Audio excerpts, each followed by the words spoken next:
在美国有这么一个地方，它是所有警察的禁地，可偏偏这2个警察不信邪，他们接到报警称教堂里有人持枪抢劫，但查案时却遭到了2名安保的横加阻拦。这下好了，2名警察连教堂的门都没进去，就连滚带爬的狠狠摔下了楼，一个脑袋见了血，另一个则被摔成了脑震荡，但安保丝毫没有收手的意思。小杰这才想起了腰间的配枪，咱就说你如果早拿出来，也不至于搞成现在这副模样了。老警们啥时候受过这种气啊？当即就开始摇人。很快，附近巡逻的警车接到消息后，全都放下手中的任务，赶往现场撑场子。教堂外，数十名警员已经和安保纠缠在了一起，但双方都不敢做出过激的举动，因为这已经涉及到了黑白种族的问题。随着到场的警察越来越多，很快教堂里的人员就被悉数带出，但唯独没有发现朝警察动手的2名安保。看来眼下的关键是要找到那个报假警的人才行呀。警方锁定到报警电话的位置后，警探雷哥打算随便抓个人打听打听，就你小子了，给我听听报警录音里的人是谁。显然男人已经有了答案，但他就是嘴出奇的硬。行吧，那就给你安个私藏武器或者毒品的罪，然后带回去好好审讯一番。男人刚戴上电镀银手镯，立刻就怂了。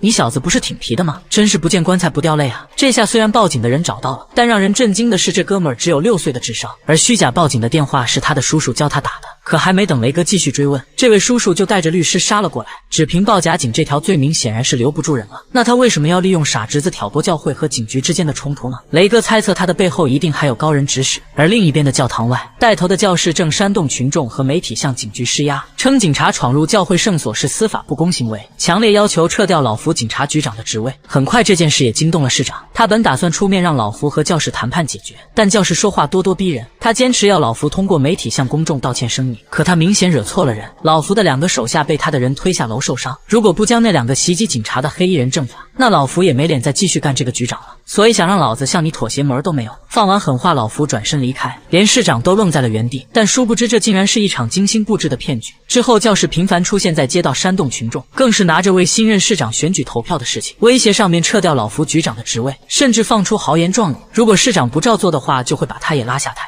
但老福看着这个跳梁小丑却丝毫不慌，因为他已经猜到了从头到尾都是这个黑人教士布的局，而且他已经有了应对的方法。另一边的雷哥拿着局长亲自下发的搜查令来到了教堂，他在走廊里发现了几张合照，小杰一眼就认出了照片上当时袭击他们的2个黑衣壮汉。随后警方根据手机定位上门抓捕，毫不费力就将2个人给拿下了。可男人表示不服，张口闭口就要找律师。律师你就别想了，给你找个医生怎么样呀？别等会儿滚下去再把小命交代了。雷哥本打算让小杰亲自动手出口恶气，多亏小杰脾气好又不记仇，不然真够他们喝一壶了。还记得那个6岁男孩的叔叔吗？经过警局的一番威逼利诱，他只能答应佩戴窃听器，去套出教士指使他拨打报警电话的事情。如果失败的话，他的下半辈子就只能在监狱里度过了。毫无疑问，男人只有成功这一条路。随后警方将这段陷害警局的录音交给了媒体，记者们又怎么会放过这种劲爆新闻呢？大教士这回估计有的忙了呀，这个老警是真牛逼，他竟然不分青红皂白就朝着路人连开2枪。可直到靠近后才发现，中枪的男人居然也是一名警察。雷哥脑袋轰的一下炸开了，他一路狂飙将伤者送到了医院。手术室外，雷哥看着中枪警员的妻子和孩子，心里别提多不是滋味了。这时候搭档小吉却安慰他当时的做法并没有问题，所以用不着太自责。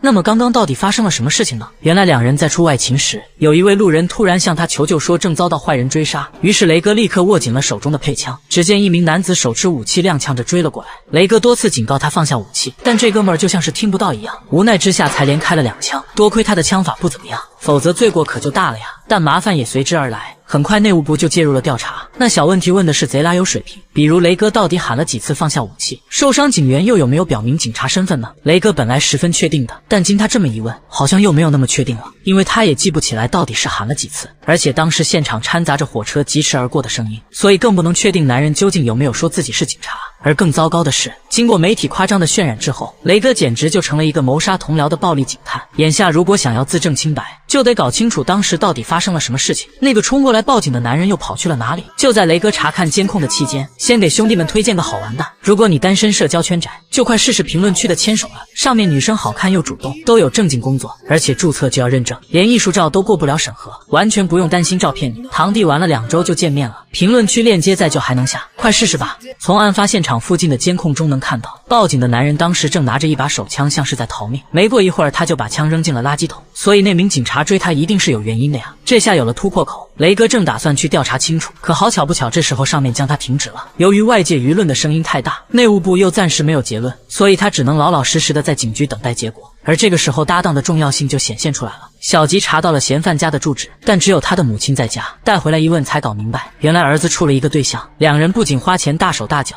而且还沾上了毒品。事发那天晚上刚好儿子来找母亲要钱花，可母亲又不愿意给，所以儿子就用枪威胁他，而这一幕刚好被路过的这名警察碰到。后来两个人一个跑一个追，结果就被雷哥撞上，发生了戏剧性的一幕。随后警方在垃圾桶里找到了嫌犯丢弃的手枪，奇怪的是枪上不仅有那名警察的血，经过弹道检测，他还是一起抢劫谋杀案的凶器。看来这小子是想钱想疯了呀。再看看此时的雷哥在哪呢？他正在偷偷监视嫌犯的家，他觉得那小子一定还会回来找母亲要钱的。可这时一辆警车突然出现，他们接到路人报警，称这里有一个可疑的采花大盗。这不完犊子了吗？警徽和配枪都被没收了，说自己是警察，人家也不信呀。好在雷哥被带走后，小吉接替了监视工作，果然抓到了一名嫌疑人来找母亲要钱，但并不是嫌犯，而是他亲爱的女朋友。女人在得知自己即将要背上谋杀罪的时候，想都没想就将男朋友给出卖了。原来当时上门要钱，他就在马路对面看着。嫌犯的母亲隐藏了一个真相，男人确实用枪指向了母亲，警察也确实过来阻止，但打斗过程中，母亲看到儿子落了下风，于是他抓起枪狠狠砸中了警察的脑袋，所以才导致后来无论雷哥怎么喊，那名警察都好像听不到一样。不出意外的话，应该是造成了脑震荡。看来这对母子都不是什么好鸟呀。事情总算是真相大白了，雷哥也恢复了全职。接着警方安排女人与嫌犯碰面，看来这小子还是个情种，完全没有一点戒备心。可直到看见了雷哥的大脸，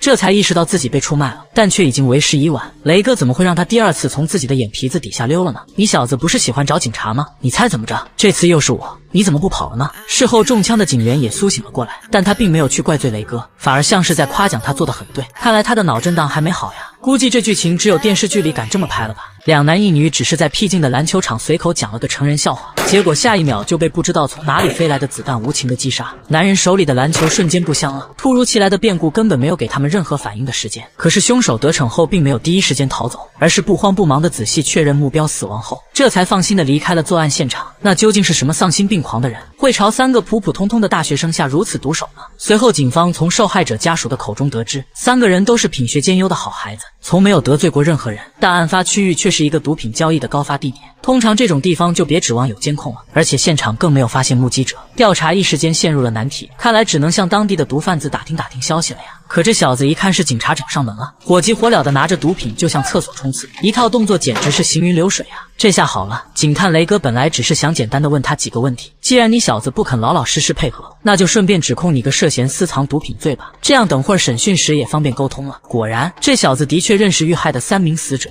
而且其中一个小伙子是青少年犯罪团伙成员，好一个品学兼优的好孩子呀。看来仅仅只是在父母的眼中哦。可即使知道受害者是帮派成员，但人家又没有犯罪记录，所以查来查去还是找不到任何动机。雷哥脑袋轰的一下快要炸开了，突然他想起了一件事，这种小帮派团伙通常都会在公园里举办烛光追悼会，也许会有线索也说不定呢。到了晚上，雷哥和搭档借着哀悼的机会仔细观察了现场，果然发现了一张十分可疑的纸条，上面写着我很抱歉请原谅我。看来知情者找到了呀，接下来只需要通过监控录像查出这个人是谁，那么也许离真相就不远了。视频中的女孩雷哥有些印象，她也是那个小帮派团伙的成员，将人带回来一问才知道，真相竟然如此的荒唐至极。原来她和男朋友案发时就在篮球场，两个人嗑完药都嗨大了，她就开玩笑问男朋友敢不敢去教训篮球场上的3个书呆子，结果男人突然暴怒持枪干掉了那3名大学生，还大骂他们是活该，这他们简直就是个禽兽啊。雷哥干警察这么多年，用这种荒唐理由杀人的还是头一次听说。很快凶手就被抓回了警局，没想到这小子出奇的配合，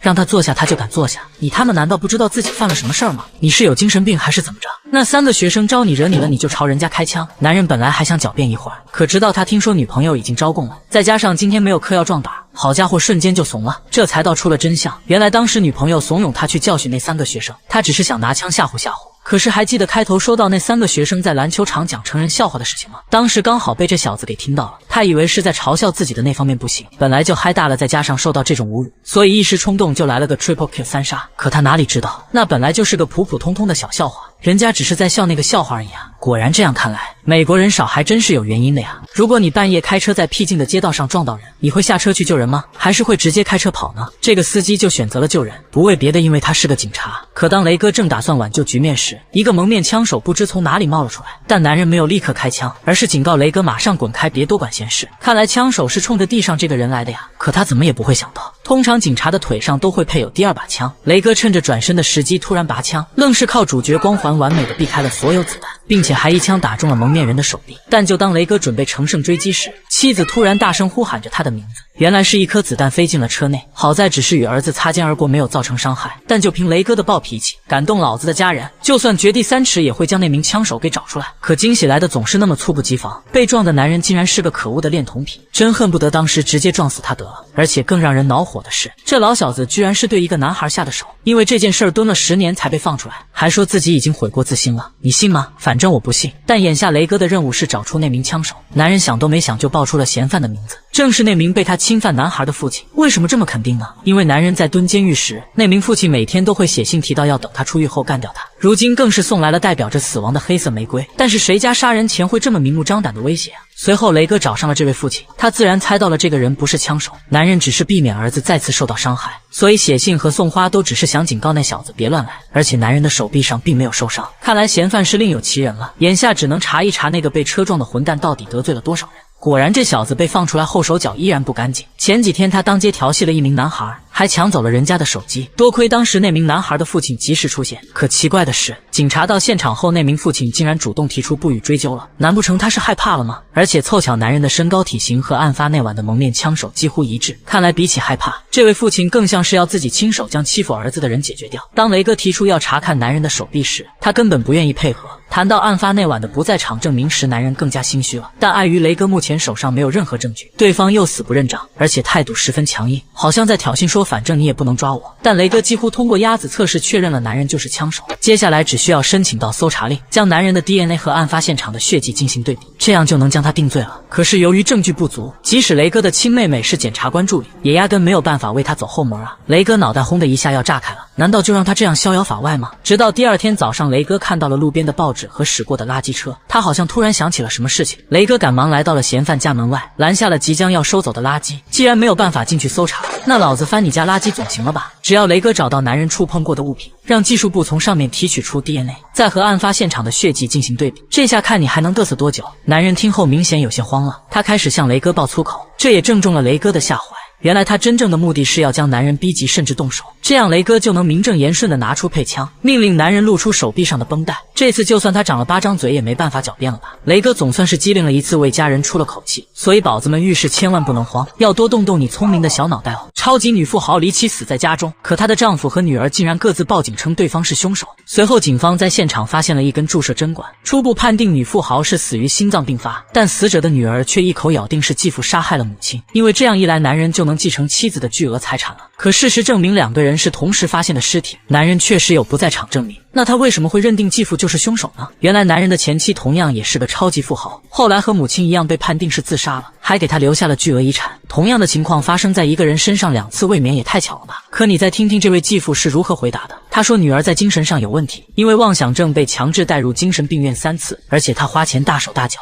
是个不折不扣的败家女，所以男人完全有理由指控她是故意陷害自己，好试图继承母亲的财富。两个人都有充分的理由，那么到底是谁在撒谎呢？直到警探雷哥查到了一条关键线索，男人每隔2-3天就会来医院找这位漂亮女医生，具体是看病还是看哪里咱也不知道，反正女医生很抗拒雷哥的询问，显而易见这俩人早就好上了。而且女人是一名麻醉师，这也意味着她可以随时弄到能激发心脏病的药物。很快尸检结果也出来了，死者的血液里检测出了少量芬太尼，这玩意儿可是比吗啡强上100倍。案发现场的针管里就是这东西。更有意思的是，手里有芬太尼的除了毒贩子就是麻醉师，看来结果很明显了呀。雷哥马上找到了医院负责管理药物的黑妞，可这娘们儿非说自己的工作十分到位，从没有丢失过任何药物，一般给需要手术病人配置的芬太尼都是刚刚好的剂量，所以女医生不可能偷偷减量，因为那样的话病人会提前在手术中醒过来。似乎一切都听上去很有道理啊，但雷哥还是发现了猫腻。你说会不会有这么一种情况，比如药物已经准备好了，但病人刚推进手术室就挂掉了，药物根本没来得及用上。果然黑妞仔细一查才发现，前几天确实有这么个情况，而且药物并没有被女医生还回来，看来真相已经浮出水面了呀。接下来雷哥采取了上门谈话策略，可让人意想不到的是，那位继父先生就坐在女医生的家中，这下好了，也省得等会儿再跑一趟抓人了。可女医生态度强硬得很，那是因为她完全被男人蒙在了鼓里。男人骗她偷出芬太尼只是说要自己减缓腰疼，可没说是要害死富豪妻子呀。女人被他耍得团团转，差点就变成了男人的下一个目标。得知自己竟然稀里糊涂地参与了谋杀，女医生赶快撇清了他们之间的关系，本以为自己钓到个有钱的老男人，看来是他想多了呀。这下男人至少被判入狱25年，他只能在监狱里找个有钱的狱友了。最后的最后，败家女继承了巨额财产。那么你猜他会不会和母亲走上同一条路呢？关注巨石，明天接着讲。